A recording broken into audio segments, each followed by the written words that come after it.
The truth is that sometimes social media marketing can seem quite overwhelming. It changes quickly, there's so much going on, and you're always wondering if you're doing the right thing, and most of the time you feel like you're missing out on something. So here are my 5 tips on how to make social media marketing management less of a massive headache.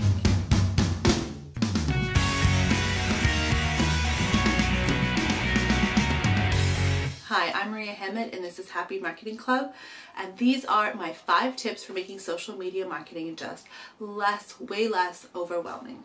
Number 1 is an editorial schedule. Sometimes it's called an editorial calendar, and basically it literally shows you per week, per month, what you're going to be posting wherever. So if you're on Facebook and Twitter and have a blog, then those 3 assets you need to figure out which content you'll be posting and how you're going to share it. That means deciding per social network how often you're going to be posting and what content you're going to be posting, and also who is going to be posting it. It's really important to have a decent schedule that everyone who is involved in social media marketing or producing that content can be aware of. Even if you're a team of 1, it's really important to sit down. I recommend that you have at least a per month schedule of what's going out where and how you're going to be sharing that. Tip number 2 is to simplify. If you're overwhelmed, that is a huge sign that there's just too much going on. It isn't about not knowing enough or feeling like, you definitely are missing out on information, therefore you can't move forward. It's important to simplify. So if those blog posts are becoming a massive headache, then maybe you're putting them out too often or writing way too much. This is a common error I see. People write way too much in a blog post. It could easily be reduced down or divided into several blog posts. Huge error, because so much effort goes into putting out great content that if that's overwhelming you, you need to simplify. The messaging needs to be simpler, less writing, and less frequency perhaps. Perhaps you're just trying to put out too much. When you look at Twitter, we can get a lot of points across in 140 characters. You don't need to have so much stuff, so much content. You can really repurpose and use what you have if you sit down to have a look at it and really be honest with yourself with how can this content be simplified. It's a fantastic suggestion to ask another coworker to review something that you're really frustrated with and to help you simplify. So simplifying could mean reducing your messaging, the length of your messaging, how much content is in a given message. So again, the blog post versus a Facebook post, it doesn't need to be, 500 characters. It really should be super short and to the point. And it could also mean reducing the frequency that your messaging goes out. So if you're trying to desperately put out, say, 7 Facebook posts a week, you want to hit every single day, well, let's bring that down to 5. 5 is more than enough and will help you simplify. Tip number 3 is stats. You really need to know the stats, the insights within Facebook, your stats for your website, your blog, etc. And the most important factors to know are what is actually being engaged with. So which of your blog posts get comments? Which of your blog posts actually get shared, get picked up? Which of your videos get watched the most? Which of your Facebook posts are people actually interacting with? They're putting out comments, they're sharing, they're liking. It's important to know what content is working so that in order to simplify, you can put out more of what is working and less of what isn't. It's totally cool to test new content just to see, obviously, is it going to be picked up? How is it going to work? But you don't need to be overwhelmed with always creating something different and new in a content sense.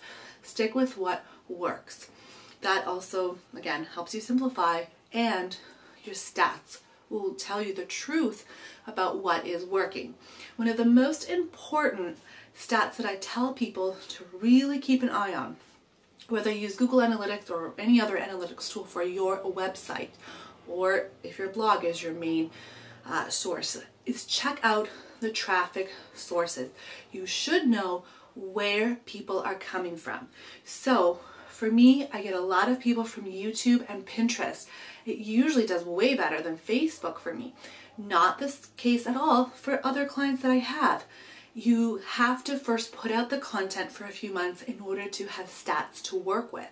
However, many people that I work with have been on Facebook for a few years or have had a blog for a few years, and they're working their butts off, but they have no clue whatsoever where traffic is actually coming from. I know that Google Analytics itself can be very overwhelming, but if you go into those traffic sources, you should know over the last month, especially looking at the last 30 days, where is traffic coming from to my website? What is actually working? So if Pinterest and YouTube work for me, then guess which social networks I'm going to be nurturing? You got it. That's right. Very simple, right? Pinterest and YouTube. I still use Facebook, but I know that as far as my effort is concerned and the ROI, the return on investment on my effort, these are the best marketing tools for me right now, given the content that I have to work with and the way I put it out. Number 4 is advocates. Look for advocates within your organization. This works even if you have one employee, and that would be you. So let's talk about a small business. If you have several people on your team, and they don't have to be in marketing, they don't have to be in PR, they don't have to be in sales, but anyone within your organization that actually is addicted or loves Facebook or loves Pinterest or loves Twitter, loves blogging, loves editing images, make sure, this is a huge time saver to it, it's just efficiency. Get these people involved in helping. Get these people involved in nurturing the social media marketing presence of your business. So you still have the person in marketing who's managing and overseeing these, or in PR, but you're utilizing these other individuals within the company who are already, they work for you, they know what your brand's about, but they love these social media tools. They're going to have input for you. They could either be involved in managing these particular assets a certain amount of time during the week, or just providing input. If they love using Pinterest, if you have someone on your staff who loves using Pinterest, they're going to have so many suggestions for how you can improve your presence, the type of content that they think your business should be putting out, because they live and breathe the tool, they understand. They are on the other side of that fence, right? As an observer, as an interactor as well. So these are people that you need to include at some point in your strategy, whether it's throughout the week, they help manage accounts, or it's quarterly when you're looking for input for planning for the next few months. Especially putting that editorial calendar together. These advocates are invaluable for improving your social media presence and making it just less stressful and overwhelming to manage overall. So if you're a business owner of one, you might be thinking, well, where are my advocates? It's just me. Ask your friends. You're going to have friends who love Pinterest, who love YouTube, Twitter, etc., etc., etc., or on YouTube all the time. They will have insight for you. Just ask anyone who frequently goes on YouTube what makes a great YouTube video. They'll tell you. You probably don't have to dig very deep for that information at all. And this will help you refine what you're putting out. So look for those advocates, whether within your organization or friends if you're a super small business owner. And number 5 is focus. This is a tip I give to businesses who really just feel like they're all over the place with their social media. I tell them to refine their focus for 1 month at a time. That means keep your social media presence going, but pick one social network and focus on that. That is the heart of your focus for that month. So for example, you could pick Facebook. For the next 30 days or for the next month, starting off on the 1st, we're going to focus on Facebook, improving our Facebook presence. And before you do that, you're going to sit down and figure out the editorial schedule, what you've got to work with, how you're going to schedule things and when, who's going to be doing it, and then get that done. Really kill it on Facebook for a whole month. So you're still nurturing your other networks, but your main focus is Facebook. Month 2, you're going to switch that focus. You're going to focus on Pinterest, if that is a social network that you are utilizing for your business. And for that month, again, before you start off, you strategize, have that roadmap, and get going. For that second month, you're only focusing, your main focus rather, is that Pinterest presence.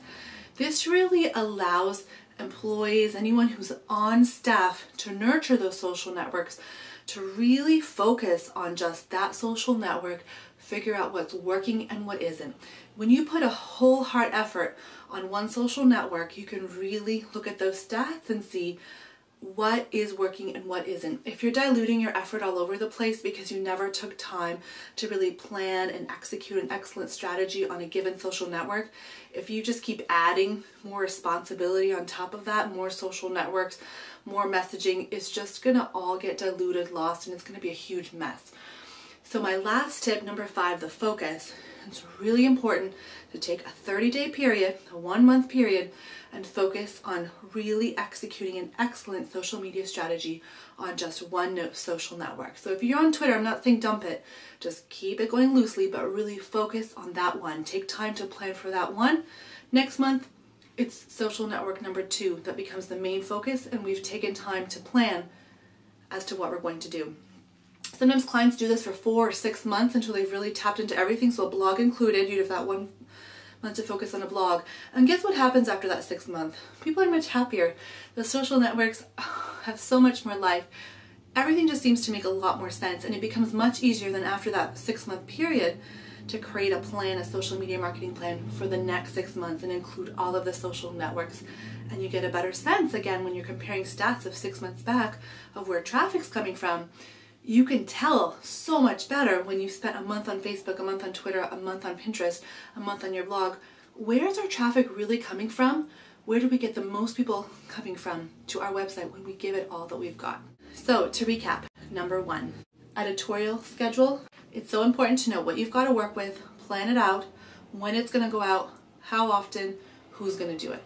Number 2 is simplify. Simplifying your messaging and often even simplifying the frequency that your messaging goes out. Number 3 are stats. You need to know your stats. What types of content are actually resonating with your audience and where are the traffic sources? Where are people actually coming from? You might spend a ton of time on Facebook, but if they're coming in from Pinterest, then you should be considering about shifting your time. Advocates. Look for those advocates internally within your organization who already are in love with the given social networks that you are trying to nurture for your business. Number 5 is focus. Pick a 30-day period to really focus on a given social network and you will see massive results. I hope these 5 tips help to make social media marketing much more manageable for you and your business. And I hope that you share this video with another small business owner or friend. I would really appreciate it. Until next time, I'm Maria Hammett in Happy Marketing. But we didn't. So it needed to, yeah, right, good, cool.